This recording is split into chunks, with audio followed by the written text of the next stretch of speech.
A very warm welcome to Art Gallery Explorer, the vlog which explores and celebrates the London art scene, sometimes heading out beyond. Today I am super excited to be at a new centre for contemporary art and especially sculpture in the woodlands of Sussex. Goodwood you might associate with horse racing and motor racing, but the Duke of Richmond and Gordon has created a new centre for contemporary art here in the Sussex countryside on his estate at Goodwood. I am really excited to be here and can't wait to explore it with you. Every year between May and October, there's going to be a headline sculptor who's going to take centre stage. And this year it is Rachel Whiteread, that first female Turner Prize winning artist who came to prominence in the 1990s as part of the YBA school and has continued to maintain a stellar reputation ever since. First of all, I'm going to explain how I got here to the Sussex countryside without a car, and then I'm going to take you round the gallery space and out here into the glorious woodland. So stay tuned to explore this wonderful space here at Goodwood. You can obviously drive to the Goodwood Art Foundation, but if, like me, you arrive by public transport at Chichester railway station, then the Art Foundation has put on for 2025 a free shuttle bus which will whisk you straight from the south car park at Chichester railway station, which is actually conveniently on the side that trains from London and Brighton come in on, all the way to the Art Foundation itself. It's about a 15-minute drive out of Chichester and up into the Downs. Buses run regularly throughout the day as of 2025, and what's even better is that you get a green traveller discount ticket, which is £5 off when you get to the Art Foundation itself, meaning your entrance is only £10. And there's the Goodwood Art Foundation bus coming round. It's due to go in about 10 minutes, so I'm delighted it is on time. See if I'm the only customer or not going up to the Goodwood Art Foundation. I'll just let you know where it parks. This is a south car park, by the way, at Chichester. It's important to note that the Goodwood Art Foundation is a cashless site and you need to buy your ticket in advance. You can do that on the website really easily. And if you are coming by bus, make sure you click on the green traveller ticket. If you are arriving by car, there's plenty of parking space at the foundation, as you can see here. And the car park was busy on the day that I visited. I'd once visited the Cass Sculpture Foundation, and as I walked down on this lovely path through the woodland, it reminded me that this is on the same spot, although it's been expanded, something that was confirmed by staff. So if you visited the old Cass Sculpture Foundation, it's lovely to think that that lovely spot is being reborn and reused. You're given upon arrival a very generous brochure which includes this detailed map with different trails, as well as information on each artist and an interview with the headline artist, Rachel Whiteread, which I do recommend you read. And I have to say, when I arrived, I felt the stresses and anxieties of the day and of life leave me behind. You're immediately thrust into beautiful woodland with a really well maintained path, which takes you down to the entrance, the welcome space where there's a little shop, the cafe, and the main gallery space. And you're encouraged to go into the main gallery before you head out into the sculpture park itself. You find the main gallery space at the bottom of the path which leads down from the car park and the main entrance, and it currently has two spaces within it, each of which contains a large sculptural work by Rachel Whiteread. Surrounding the large sculptural work in the main bright white gallery, with, as you can see here, a gorgeous window allowing the woodland to come in, are a series of photographs also taken by Whiteread. The work that you've just seen is called Doppelganger, and it was inspired by these two photos of destroyed sheds and an overgrown caravan. Doppelganger is a bit of an outlier in Rachel Whiteread's sculptural work in the sense that it is not trying to capture invisible space or the space that is between structures, but it does include some of her motifs, including an interest in structure and uniformity of colour. But she actually constructed her own structure here from found pieces of wood and other building materials from twigs and branches, and then she added her own surface colour and white paint. And there's a clear interest here in decay and how nature takes back over from structure. At the back of this main gallery is a smaller, darker space where the other big indoor work by Whiteread is placed, Bergamo 3, which uses shapes very familiar to fans of Whiteread's work. Whiteread has repeatedly solidified the space under a chair by, in the past, casting it. Here she puts a twist on this, using stone to solidify the space under a chair. The stone is local to Bergamo in northern Italy and is part of a group of sculptures, some of which remain in the city, where they're almost seen as a memorial to the COVID pandemic, which hit this city very, very hard in the early days of COVID. The organic feel of stone and the different colours that emanate from the different types of stone used, because she uses several types of stone, give this a very different feel to previous works about utilizing that often ignored space under chairs. In the brochure for the show, Rachel Whiteread says, quote, "The traces we leave on the world are always surprising, often destructive. And surrounding Doppelganger are a series of photographs which, like the sculpture, are riven with discord, conflict, and a lack of harmony." Whiteread began to display some of her drawings, but this is the first time I've seen such a wide range of photographs.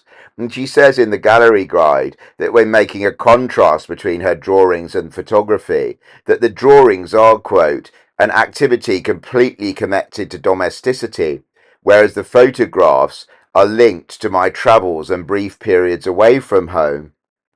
Whiteread explains that she's always photographed everywhere she's gone, and she views her photography as a form of note taking, of gathering ideas and inspirations for her bigger work, as well as being a means of artistic expression in itself. And although she kind of takes works which zoom in but also pan out as well and look at a sort of wider view, I found her works most effective in what you're seeing now, where she kind of takes on the incongruous, kind of often ignored aspects of urban life. And there are some humour in these photographs, like in that black bin lighter that you just saw, with the eggs poking out as well. I did find some of the images, like the birds on the wire in Essex, which you've just seen, a bit less compelling because they were a bit more generic. But where she manages to kind of tap into that vision of the breaking down, of the forgotten, of the detritus, if you like, of human life, I did find these works really, really, really attractive. And it was interesting with the works of the kind of half destroyed shed to see in the gallery a direct link between the photography and the bigger works as well. We get insight into her practice there. Outside, the first of Whiteread's works that you encounter is Untitled Pair, which you can see here. The smooth top surface areas were cast from a mortuary slab, so there is a direct link to the human body which you wouldn't have known about unless you'd read that. They are bronze but painted a glossy sheen of white, so they become clinical and at odds with the natural green of the wooded environment in which they sit. And it's quite interesting because you can see here they're surrounded by trees. Then you can view them from this tree, through the trees, from many different places on the site, and they really gleam and stand out. Although Whiteread is probably most well known for her big public works like House or the Holocaust Memorial in Judenplatz, Vienna, she's also produced a series of what she calls shy sculptures over the years, hidden, often in an inaccessible place like the edge of a Norwegian fjord, or in this case in ancient woodland. The sculptures sit unencumbered in their natural space, which changes over time.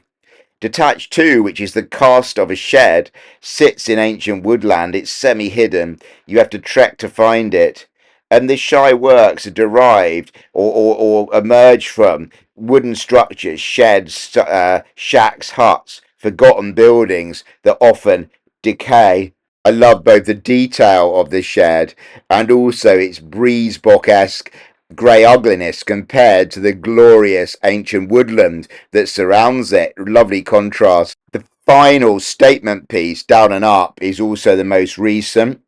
It has its origins in a staircase cast from a disused synagogue in Bethnal Green that became a studio and living space for Whiteread. And you can see here, it kind of stands. It's the only piece that stands open in a field. There's so much space at Goodwood.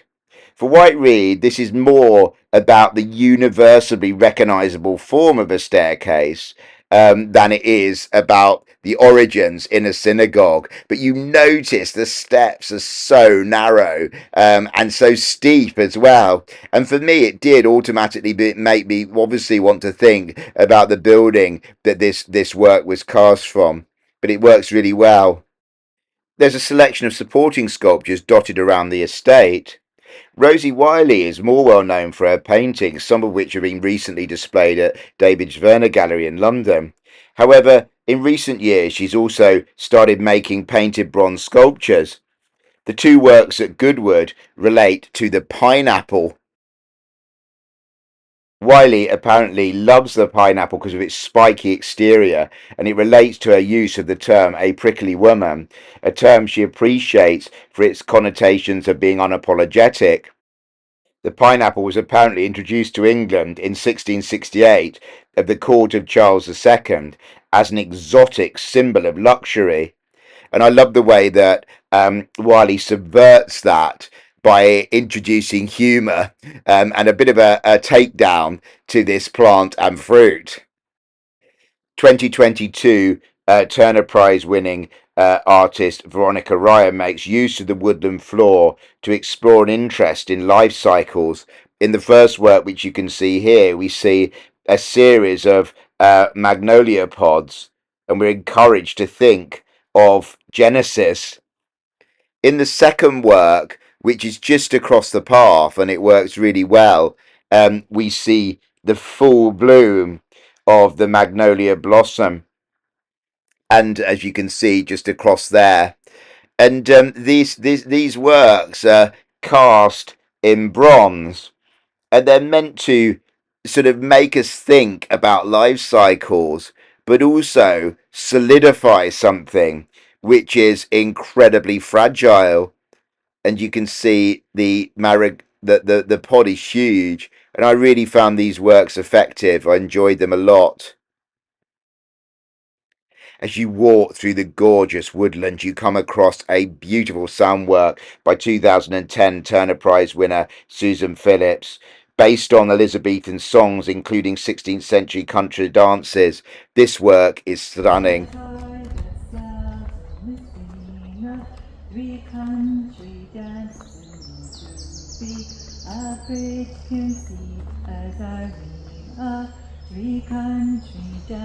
in one, two, be a bridge conceived as Irene. Sing after them my first few songs, no money will buy therein. Sing after them as you therefore, oh Lord, they would I sing.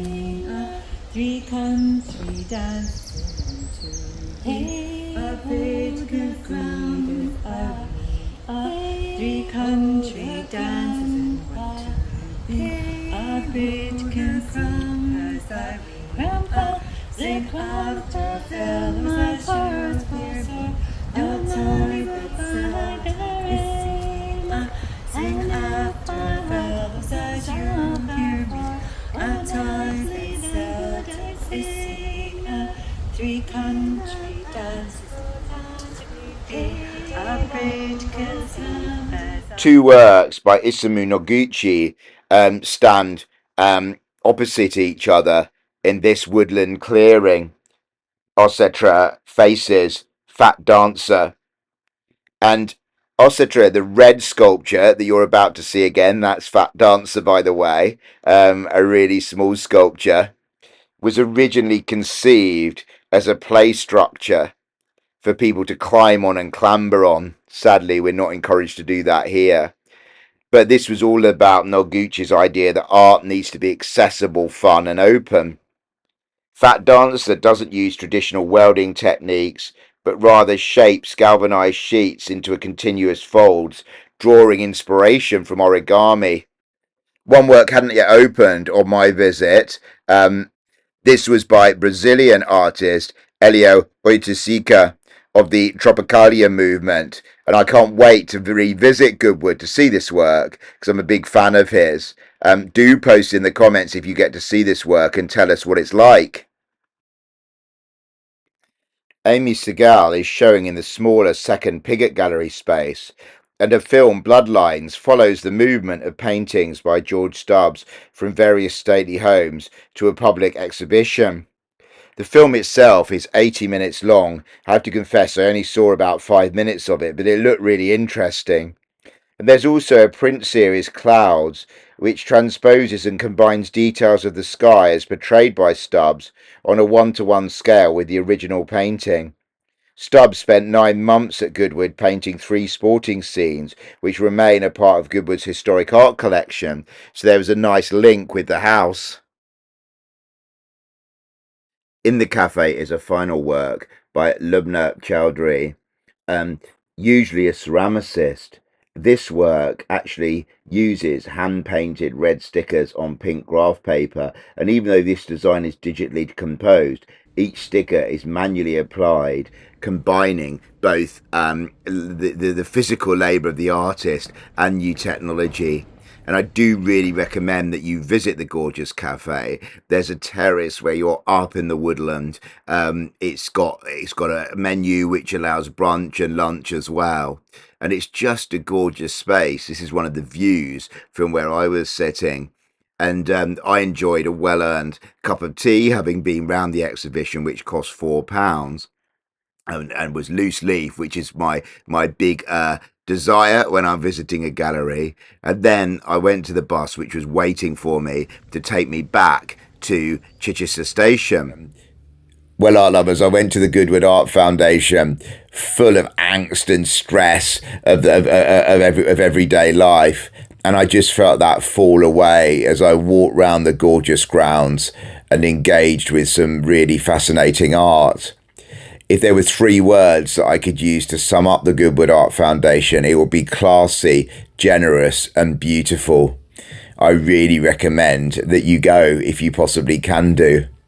I must make a special mention to the staff who were both welcoming and incredibly enthusiastic about this venture, from the very kind gentleman who picked me up in the minibus, through the staff at the gate, to the gallery staff and staff in the shop, through to the cafe staff and the ground staff as well. Everyone, without exception, was welcoming, and it was one of the biggest, sort of warmest feelings I've ever had at an art institution. So I really hope that enthusiasm and clear passion for the place continues.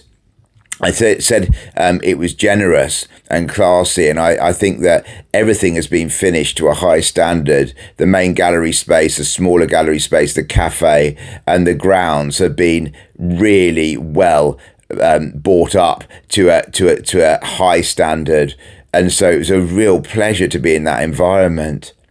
And I said generous as well because the price itself, I think £15 or £10, like if you, like me, had a green traveller discount which included the free bus, was really, really good value for the experience that you have. Bearing in mind there was an 80-minute film, which I obviously, as I explained, didn't see much of as well, so I could have got more out of it, and I was there for a good few hours. In terms of the art itself, obviously Rachel Whiteread was headlining, and I think the spaces really suited her work. The big gallery space I just loved. I love the fact that the woodland flooded into it from the big window, and it just felt really exciting, and I thought the 2 big sculptural works and the photographs worked really well in that space.